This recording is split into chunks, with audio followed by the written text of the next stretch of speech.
Welcome to 99 TV. నేను బ్రహ్మనాయుడు. మా రాజీనామాల సంగతి ఏంటి? 5 ఎమ్మెల్సీలు రాజీనామా చేసి మరి ఆ రాజీనామాని ఆమోదించమని చెప్పేసి శాసనమండలి చైర్మన్ని వేడుకుంటా ఉన్నారు. అంటే ఇప్పటికీ ఆంధ్రప్రదేశ్ శాసనమండలిలో వైఎస్ఆర్ కాంగ్రెస్ పార్టీ బలంగా ఉంది. కాబట్టే వైఎస్ఆర్ కాంగ్రెస్ పార్టీకి చెందినటువంటి మోషన్ రాజు గారు శాసనమండలి చైర్మన్గా ఉన్నారు. ఆయన జగన్మోహన్ రెడ్డి గారికి అత్యంత సన్నిహితుడు. కాబట్టి ఆయన ఎమ్మెల్సీల రాజీనామాని యాక్సెప్ట్ చేయటం లేదు. అయితే ఇక్కడ 5 ఎమ్మెల్సీలు ఉన్నారు. ఒక్కసారి వారి వివరాల్లోకి వెళ్దాం.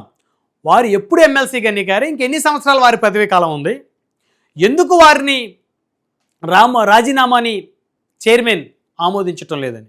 మొదట మర్రి రాజశేఖర్ గారు. ఈయన చిలకలూరుపేట మాజీ ఎమ్మెల్యే. 2004లో చిలకలూరుపేట నియోజకవర్గం నుంచి ఇండిపెండెంట్ అభ్యర్థిగా గెలిచారు. ఆ తర్వాత వైఎస్ఆర్ అండదండలతోటి కాంగ్రెస్తో చేరారు. అయితే ఒక్కసారి మాత్రమే ఆయన ఎమ్మెల్యేగా గెలిచారు 2004. 2009 ఓడిపోయారు. 2014 వైసీపీ నుంచి చిలకలూరుపేట అభ్యర్థిగా పోటీ చేసి ఓటమి చెందారు. 2019లో చిలకలూరుపేట నుంచి విడదల రజనీ గారికి అవకాశం ఇచ్చారు. అయితే మర్రి రాజశేఖర్ గారికి జగన్మోహన్ రెడ్డి గారు ఇచ్చిన హామీ ఎమ్మెల్సీని చేసి మంత్రిని చేస్తారు. 2023 సంవత్సరానికి దాకా కూడా మర్రి రాజశేఖర్ గారికి ఎమ్మెల్సీగా అవకాశం ఇవ్వలేదు జగన్మోహన్ రెడ్డి గారు. ఆయనకి ఏం చెప్పారు? అన్నా నేను ఎమ్మెల్సీని చేసి మంత్రిని చేస్తానన్నా అని చెప్పారు, బహిరంగ సభలో చెప్పారు. కానీ ఆయనకి అవకాశాన్ని ఎప్పుడు ఇచ్చారు? లాస్ట్లో ఇచ్చారు. 2023 ఆగస్టులో ఆయనకి ఎమ్మెల్సీగా అవకాశం వచ్చింది.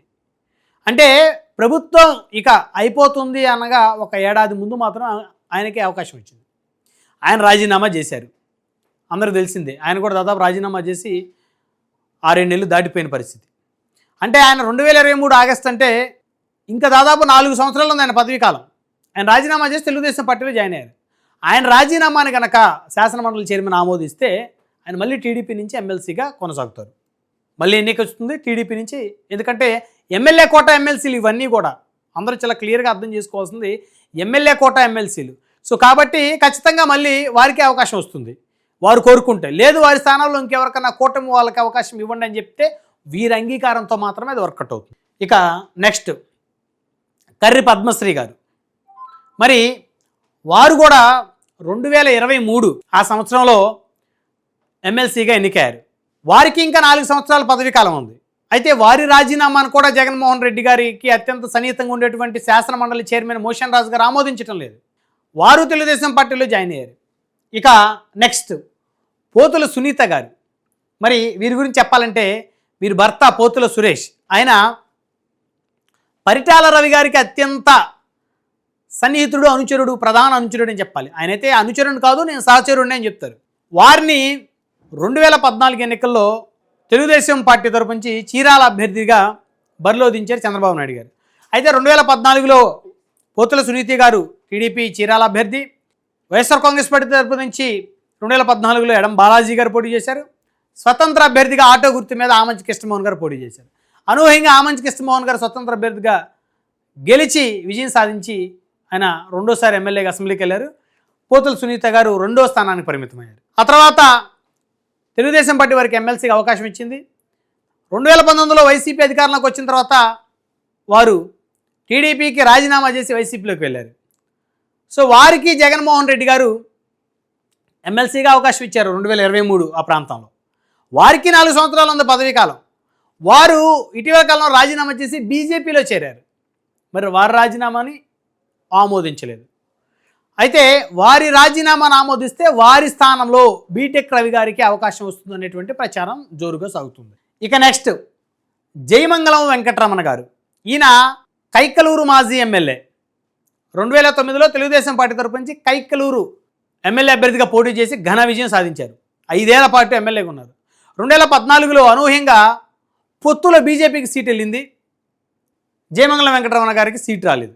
ఆ తర్వాత కట్ చేస్తే 2019 ఎన్నికల్లో మళ్ళీ తెలుగుదేశం నుంచి పోటీ చేశారు, ఓటమి చెందారు.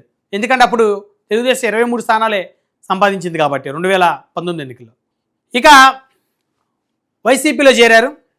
జగన్మోహన్ రెడ్డి గారు అధికారంలోకి వచ్చిన తర్వాత వైఎస్ఆర్ కాంగ్రెస్ పార్టీలో మరి వారికి కూడా కైకలూరులో ఒక బీసీ నేత కావాలి బలంగా, గతంలో ఎమ్మెల్యేగా ఒకసారి గెలిచారు, అదేవిధంగా మరొకసారి బలమైన పోటీ ఇచ్చారు కాబట్టి జగన్మోహన్ రెడ్డి గారు ఆయన తీసుకున్నారు. ఆయనకి 2023 సంవత్సరంలో జగన్మోహన్ రెడ్డి గారు జయమంగళ వెంకటరమణ గారికి ఎమ్మెల్సీగా అవకాశం ఇచ్చారు. ఆయన పదవీ కాలం 4 సంవత్సరాలు ఉంది. ఇంకా ఆయన ఆల్రెడీ రాజీనామా చేసి ఏడాది కాలం వస్తుంది. ఆయన జనసేన పార్టీలో చేరారు. ప్రస్తుతం జనసేనలో ఉన్నారు. ఏడాది అయింది జనసేనలో చేరి. బాలినేని శ్రీనివాసరెడ్డి గారు ఆయన జనసేన పార్టీలో జాయిన్ చేశారు. బాలినేని గారి నాయకత్వంలో పనిచేయడానికి ఆయన సిద్ధంగా ఉండి ఆయన నాయకత్వంలో జనసేనలో చేరారు.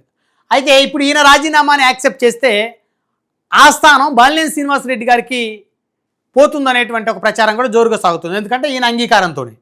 సో కాబట్టి జగన్మోహన్ రెడ్డి గారు ఆల్రెడీ బాలినేని గారు లాంటి వాళ్ళ పగబట్టేశారు కాబట్టి ఇలా రాజీనామాలు యాక్సెప్ట్ చేయొద్దని చెప్పేసి మోషన్ రాజు గారికి చెప్పినట్టున్నారు శాసనమండలి చైర్మన్. సో ఆయన మొండి పట్టుబట్టి కూర్చున్నాడు. ఈయనే జయమంగళ వెంకటరమణ గారు హైకోర్టుకి వెళ్ళారు.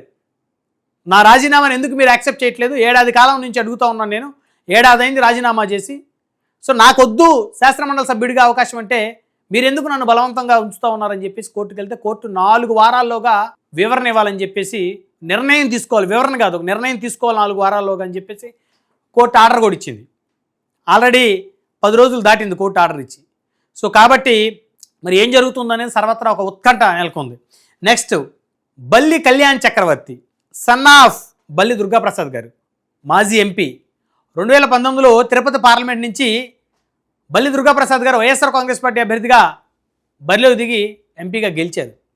మరి దురదృష్టవశాత్తు 2020లో కరోనా కారణంతో బల్లి దుర్గాప్రసాద్ గారు కన్నుమూశారు. అయితే ఆ తర్వాత ఆ స్థానం వేరే వాళ్ళకి ఇచ్చారనుకోండి. ఇక ఆయన కుమారుడైనటువంటి బల్లి కళ్యాణ్ చక్రవర్తి గారికి రాజకీయంగా తోడుంటానని జగన్మోహన్ రెడ్డి గారు ప్రామిస్ చేశారు. ఆయన రాజకీయంగా ముందుకు తీసుకెళ్తానని చెప్పారు. సో ఆ క్రమంలో భాగంగానే 2023లో మరి బల్లి కళ్యాణ్ చక్రవర్తి గారికి ఎమ్మెల్సీగా అవకాశం ఇచ్చారు జగన్మోహన్ రెడ్డి గారు. అంటే ఆయన పదవీ కాలం కూడా ఇంకా 4 సంవత్సరాలు ఉంది. మరి ఆయన రాజీనామాను కూడా ఆమోదించట్లేదు మోషన్ రాజు గారు. చాలా క్లియర్గా చూస్తే 4 సంవత్సరాలు ఇంకా ఎమ్మెల్సీ పదవీ కాలం ఉంది ఈ 5గురికి. మరి రాజశేఖర్ గారు, కర్రి పద్మశ్రీ గారు, పోతుల సునీత గారు, జయమంగళ వెంకటరమణ గారు, బల్లి కళ్యాణ్ చక్రవర్తి గారు, ఈ 5గురు ఎమ్మెల్సీల రాజీనామాలు యాక్సెప్ట్ చేస్తే శాసన మండలిలో వైసీపీ బలం తగ్గుతుందని. ఎందుకంటే ఆ ప్లేసుల నుంచి కూటమికి చెందినటువంటి నాయకులు ఎన్నికవుతారు. మళ్ళీ దాదాపుగా మర్రి రాజశేఖర్ గారు ఆయన స్థానంలో వారే మళ్ళీ ఎమ్మెల్సీకి వచ్చే అవకాశం ఉంది. కర్రి పద్మశ్రీ గారు దాదాపు వారే వచ్చే పరిస్థితి కనపడుతుంది. పోతుల సునీత గారి స్థానంలో మరి వారు బీజేపీలో ఉన్నారు, బీజేపీలో జాయిన్ అయిపోయారు. బీటెక్ రావు గారు మరి ఆ ఎమ్మెల్సీ స్థానంలో వారు వస్తారనే ప్రచారం జరుగుతుంది. జయమంగళ వెంకటరమణ గారు బాలినేని గారి నాయకత్వం జనసేనలో చేరారు కాబట్టి వారు ఎమ్మెల్సీ స్థానంలో బాలినేని గారు మరి ఎమ్మెల్సీ జనసేన పార్టీ తరపున మండలిలో కూర్చుంటారనే ప్రచారం జరుగుతుంది. బల్లి కళ్యాణ్ చక్రవర్తి గారు మరి తెలుగుదేశం జాయిన్ అయ్యారు కాబట్టి ఆ ప్లేస్లో ఆయనే వస్తారనే ప్రచారం జరుగుతుంది. సో మొత్తానికి జనసేన అయినా తెలుగుదేశం అయినా కూటమి బలాన్ని పుంజుకుంటుంది, కూటమి సంఖ్య పెరుగుతుంది శాసనమండలిలో. తద్వారా వైఎస్ఆర్ కాంగ్రెస్ పార్టీ బలహీనపడుతుంది. కాబట్టి జగన్మోహన్ రెడ్డి గారు శాసనమండలి చైర్మన్కి మాట చెప్పారంట. అన్నా, నీ కొడుకు ఎమ్మెల్యే టికెట్ ఇస్తా, ఖర్చంతా నేనే పెట్టుకుంటా, నీ కొడుకుని ఎమ్మెల్యేగా గెలిపిస్తా, వచ్చే ఎన్నికల్లో నేను సీఎం అయిన తర్వాత నీకు ఎమ్మెల్సీ ఇచ్చి నేను మంత్రిని చేస్తా అని చెప్పేసి జగన్మోహన్ రెడ్డి గారు వారికి ఆ విధంగా చెప్పి వారి చేత రాజీనామాలను యాక్సెప్ట్ చేయనీయకుండా చేస్తున్నారనేటువంటి ప్రచారం రాజకీయ వర్గాల్లో జోరుగా సాగుతుంది. నిజమెంత అబద్ధం ఎంత అనేది వారే చెప్పాలి. బయటకు వచ్చి జగన్మోహన్ రెడ్డి గారు లేకపోతే మోషన్ రాజు గారు లేకపోతే ఈ ఎమ్మెల్సీలో వారే చెప్పాలి. అయితే ఒకటి మాత్రం నిజం, అసలు శాసనమండలి చైర్మన్ గారికి ఉన్నటువంటి హక్కులేంటి, అధికారాలేంటి, వారు ఎందుకు యాక్సెప్ట్ చేయట్లేదు రాజీనామాలని, ఎమ్మెల్సీ రాజీనామాలని?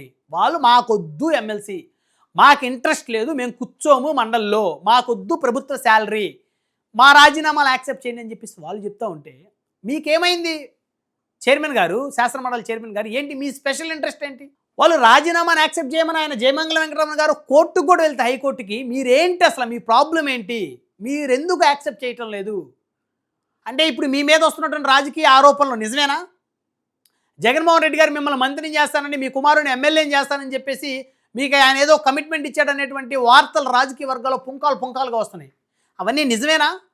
సో కాబట్టి 5గురు ఎమ్మెల్సీల భవిష్యత్తు ఈరోజు శాసనమండలి చైర్మన్ గారి దగ్గర ఉంది.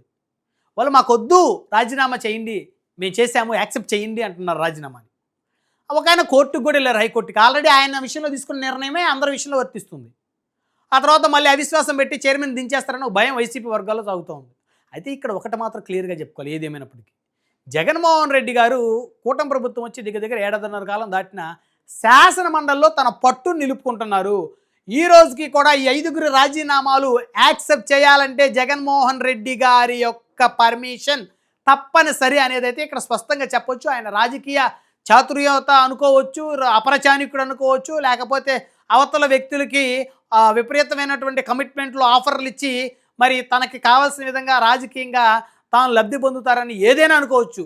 మొత్తానికి 7.5 కాలం దాటినా ప్రభుత్వం వచ్చి జగన్మోహన్ రెడ్డి గారి కనుసన్నల్లోనే ఆంధ్రప్రదేశ్లో శాసన మండలి పనిచేస్తుందనేటువంటి మాట వాస్తవం. చూద్దాం, కోర్టు 4 వారాలు గడువు ఇచ్చింది, 10 రోజుల సమయం అయిపోయింది ఆల్రెడీ. మరి జయమంగళం వెంకటరమణ గారి విషయంలో ఏ నిర్ణయం తీసుకుంటే శాసన మండలి చైర్మన్, ఈ 5గురు ఎమ్మెల్సీల విషయంలో కూడా అదే నిర్ణయం తీసుకోవాల్సినటువంటి పరిస్థితి అయితే ఖచ్చితంగా ఉందని చెప్పొచ్చు.